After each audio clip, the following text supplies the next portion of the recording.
Hello everyone, इस lecture में हम देखेंगे linear differential equation of second order with the variable coefficient.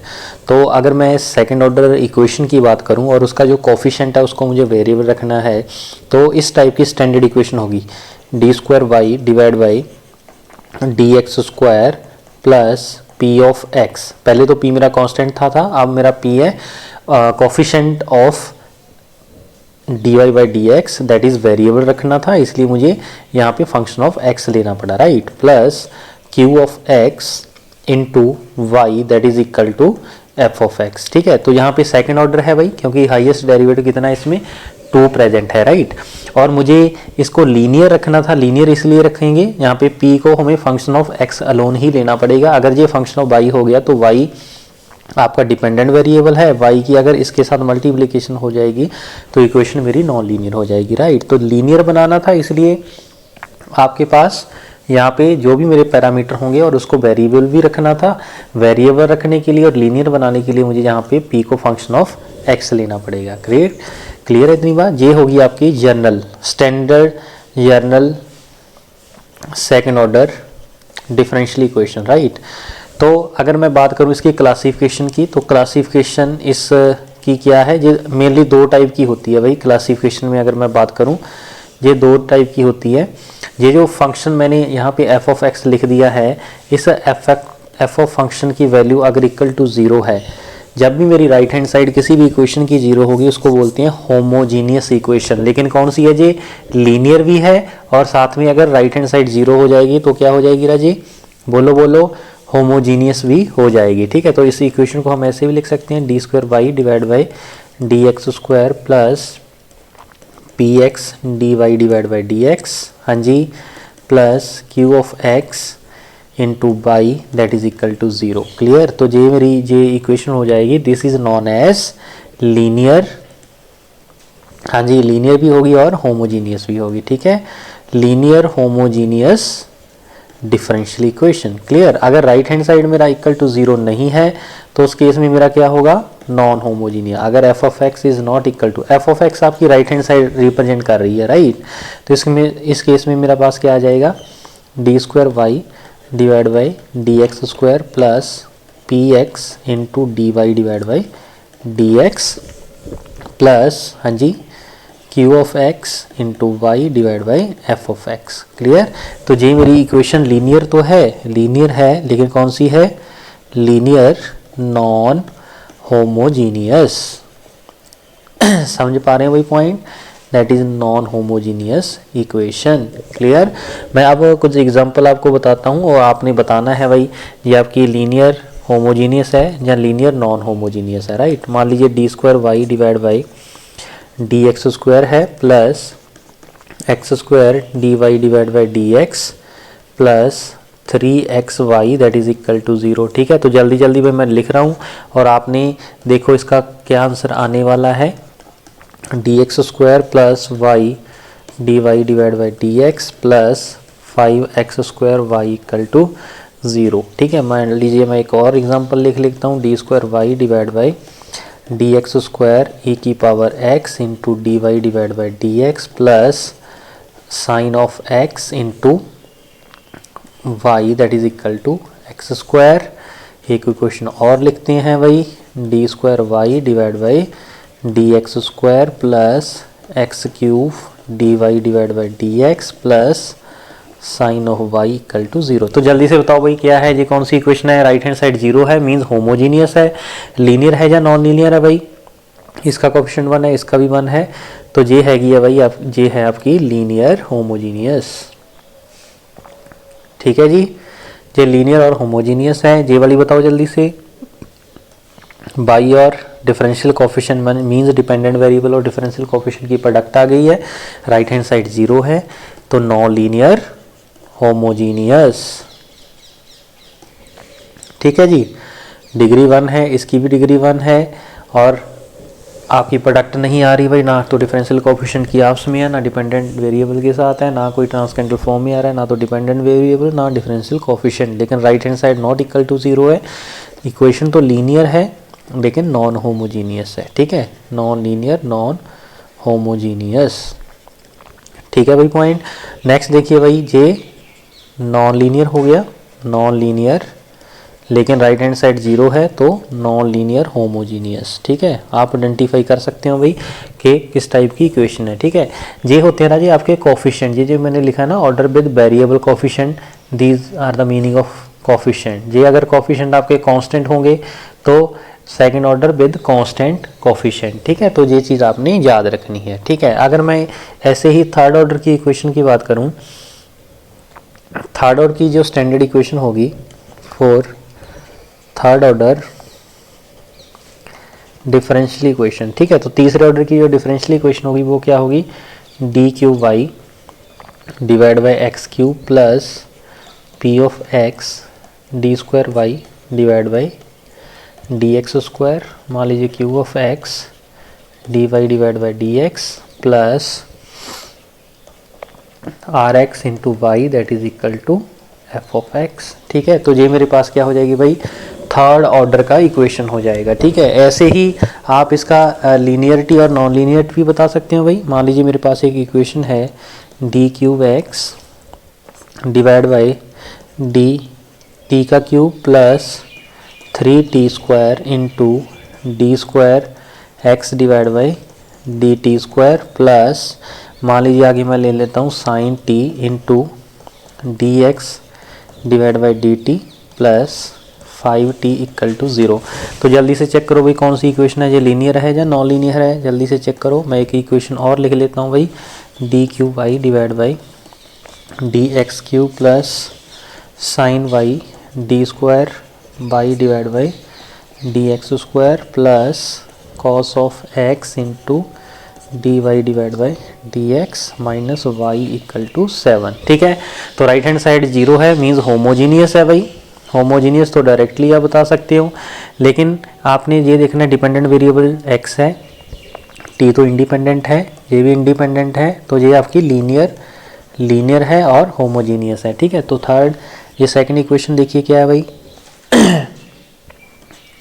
ये y डिपेंडेंट वेरिएबल ट्रांसकेंडल फॉर्म में आ गया, तो उसका मतलब ये क्या नॉन लीनियर है और एंड नॉन होमोजीनियस है। नॉन होमोजीनियस क्यों हो गया, क्योंकि राइट हैंड साइड क्या है इसका नॉट इक्वल टू 0 है। राइट हैंड साइड अगर नॉट इक्वल टू 0 हो उस केस में आपकी जो इक्वेशन होती है वो क्या होती है भाई, बोलिए जी, वो इक्वेशन आपकी हो जाती है नॉन होमोजीनियस। राइट, अगर मैं फर्स्ट ऑर्डर इक्वेशन की बात करूं, फर्स्ट ऑर्डर की जो डिफरेंशियल इक्वेशन थी वो क्या थी, D Y by D x plus P into हाँ जी P X into Y equal to Q of X, ऐसे ही था भाई।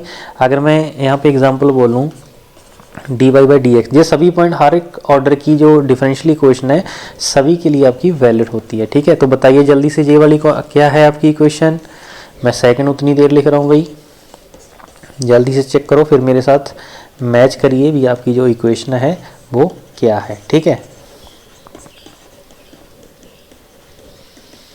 हाँ जी, सबसे पहले देखिए लीनियर है या नॉन लीनियर है, डिफरेंशियल कोफिशिएंट की पावर 1 है, डिपेंडेंट वेरिएबल की पावर 1 है, ये है लीनियर, लेकिन right hand side not equal to 0 है, लीनियर नॉन होमोजीनियस। ठीक है, तो ये क्वेश्चन बताइए जल्दी से भाई, ये भी आपकी क्या लीनियर है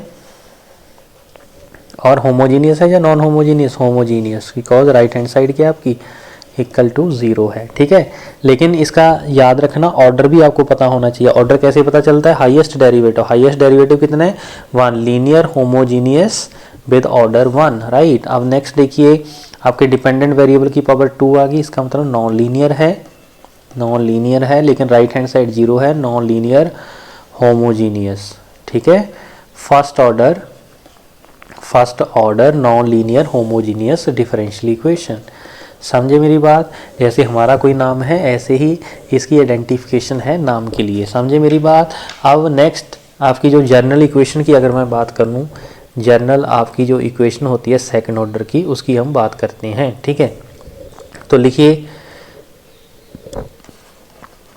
जर्नल इक्वेशन ऑफ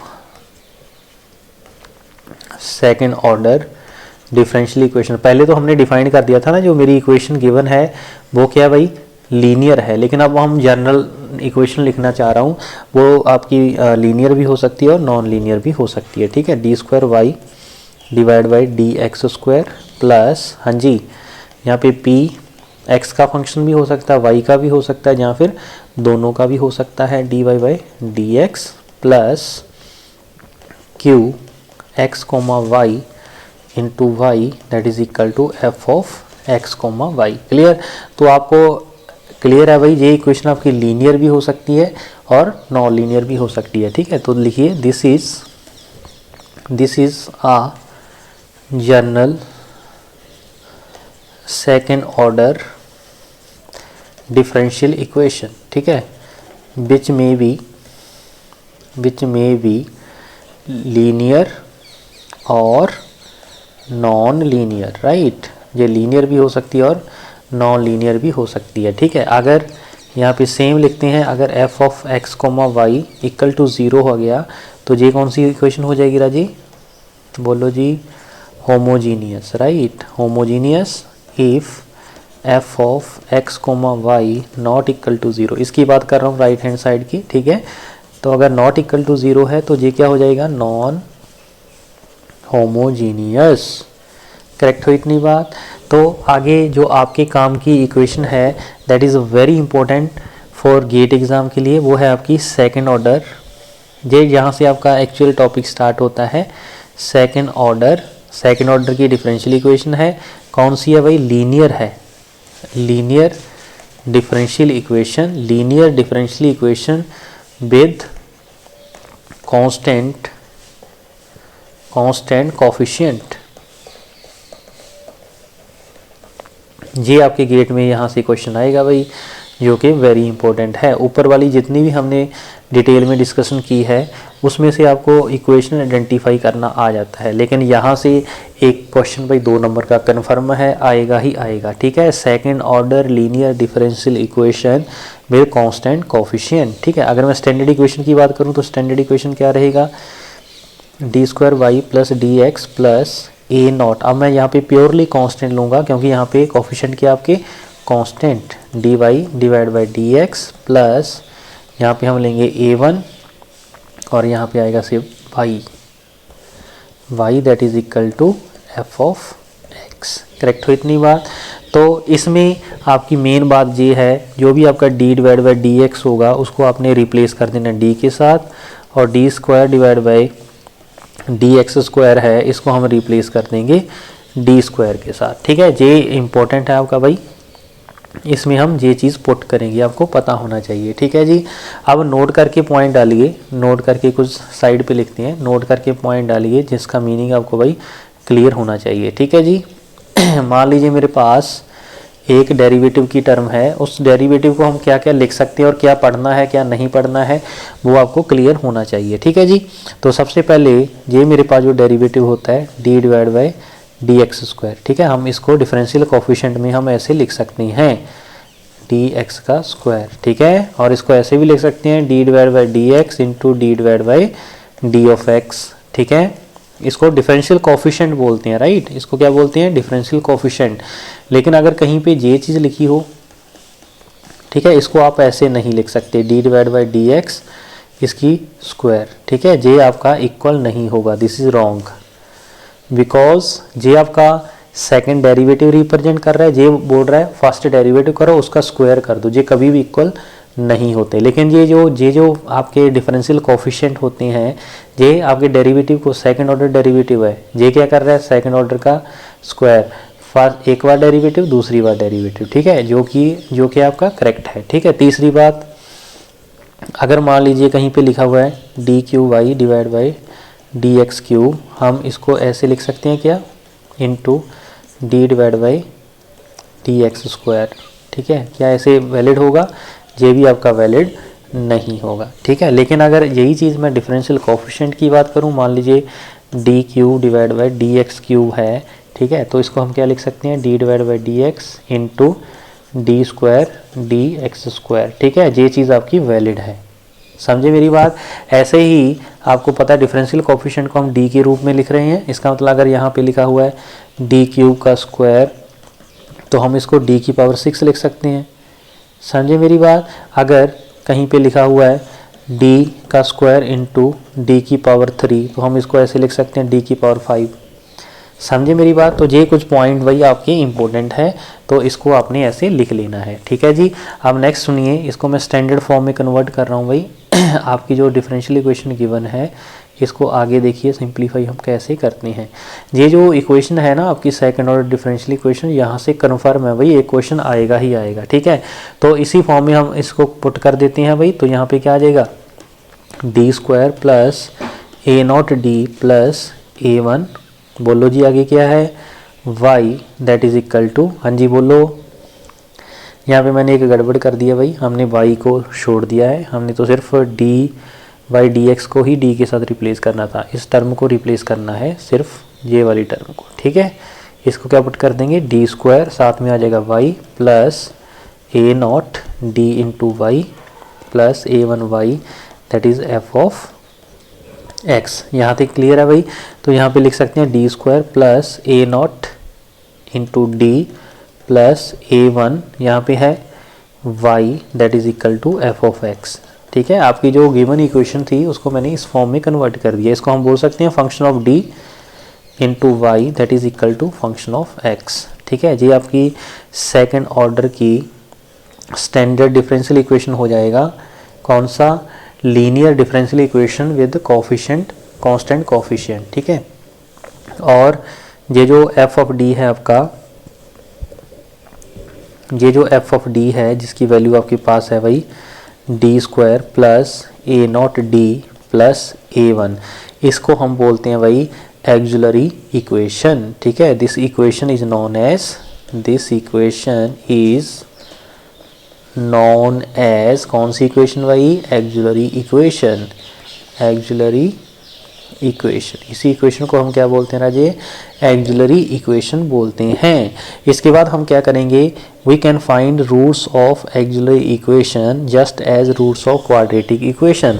हमें क्या करने होंगे, इसके नेक्स्ट रूट कैलकुलेट करने पड़ेंगे, ठीक है। रूट्स कैसे निकलेंगे भाई, तो यहाँ पे b की वैल्यू कितनी है, minus A not plus minus, हाँ जी b का स्क्वायर होता है मीन्स ए नॉट का स्क्वायर माइनस 4ab, 4 a की कोफिशिएंट कितना भाई 1 है, तो 4 इंटू 1 इंटू a1, इसका क्या आ जाता है अंडर रूट डिवाइड बाई कितना होता है 2a, और 2a की वैल्यू कितनी है 1। ये किसी भी क्वाड्रेटिक की इक्वेशन ये होती है, मान लीजिए ax square plus bx plus c है ना, तो इसको अगर मैं इसके रूट्स निकालूं इक्वल टू 0 करके, तो इसके जो रूट्स होते हैं x की जो वैल्यूज़ होती हैं, दो वैल्यूज़ आएंगी क्या क्या, minus b plus minus b का स्क्वायर माइनस 4ac, इसका रूट डिवाइड बाय 2a। वैसे ही आप इसके ऐसे रूट्स निकाल सकते हो, ठीक है। तो f of d into Y equal to F of x, ये मेरे पास क्या हो जाएगी, बोलो जी क्या हो जाएगी, this is second order differential equation, that is your second order differential equation. ये आपके पास स्टैंडर्ड डिफरेंशियल इक्वेशन बन जाएगी, ठीक है। और इस इक्वेशन को अगर मैं ए नाम दे दूं, ठीक है, तो इस डिफरेंशियल इक्वेशन का जो सोल्यूशन होगा, ठीक है, complete solution of this, complete solution of equation A, जो इक्वेशन ए होगा इसका कंप्लीट सोल्यूशन y, क्योंकि डिपेंडेंट वेरिएबल y है, वो क्या हो जाएगा CF प्लस पी होता है, ठीक है, CF प्लस पी। ये सेकंड ऑर्डर डिफरेंशियल इक्वेशन का जो सोल्यूशन होगा, ठीक है। CF मेरे पास क्या होता है, कॉम्प्लीमेंट्री फंक्शन, लिख लो भाई, CF मेरे पास होता है कॉम्प्लीमेंट्री फंक्शन,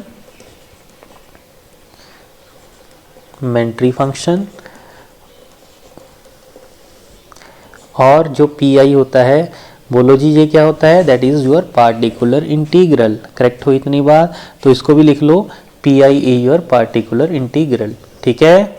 ओके, तो अब हम देखते हैं कॉम्प्लीमेंट्री फैक्टर आपने कैसे कैलकुलेट करना है, how to calculate CF।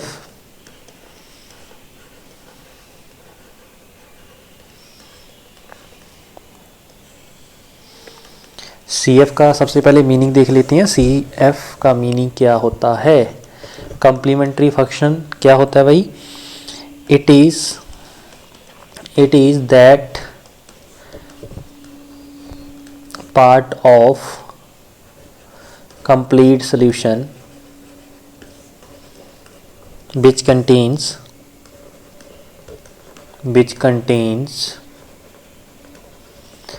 Arbitrary constant. तो पिछले पेज में हमने देखा था कि आपके पास जो सोल्यूशन होता है कंप्लीट सोल्यूशन, उसके अंदर कम्प्लीमेंट्री फंक्शन होता है और पीआई आपके पास होता है। समझ रहे हैं भाई point.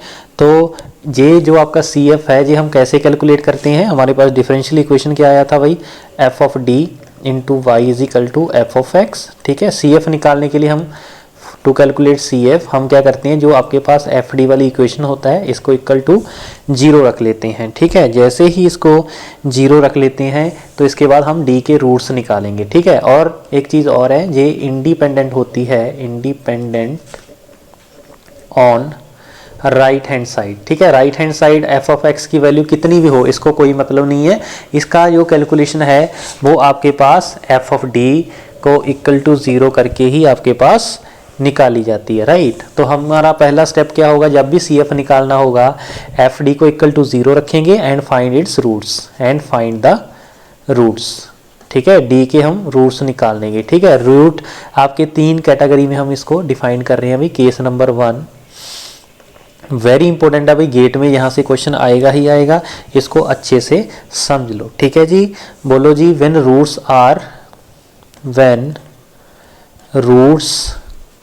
Are real and distinct. Distinct का मतलब होता है सिंगल। ठीक है, डिस्टिंक्ट से m1 एंड m2। ठीक है, सेकंड ऑर्डर की इक्वेशन है, इसके 2 ही रूट पॉसिबल है, m1 एंड m2। ठीक है, तो इसका मतलब ये हुआ देन e की पावर m1x एंड e की पावर m2x आर 2 इंडिपेंडेंट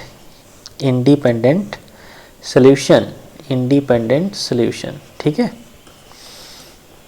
तो इसके भाई 2 इंडिपेंडेंट सोल्यूशन होंगे और इसका जो सी एफ होगा बस ये स्टैंडर्ड है, याद रख लेना। ठीक है, C1 इंटू ई की पावर m1x प्लस C2 ई की पावर m2x। क्लियर, जब भी मेरे रूट्स रियल होंगे और डिस्टिंक्ट होंगे, डिस्टिंक्ट का मतलब होता है भाई सेम नहीं होता, मीन्स डिफरेंट।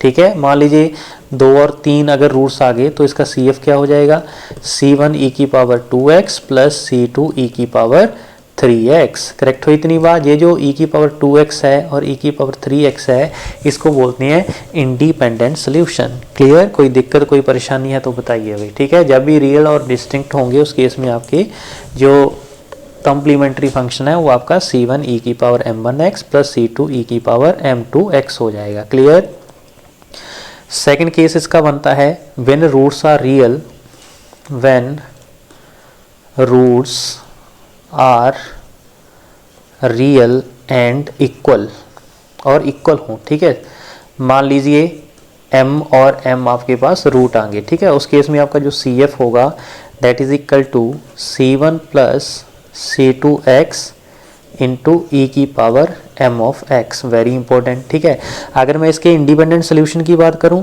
हेयर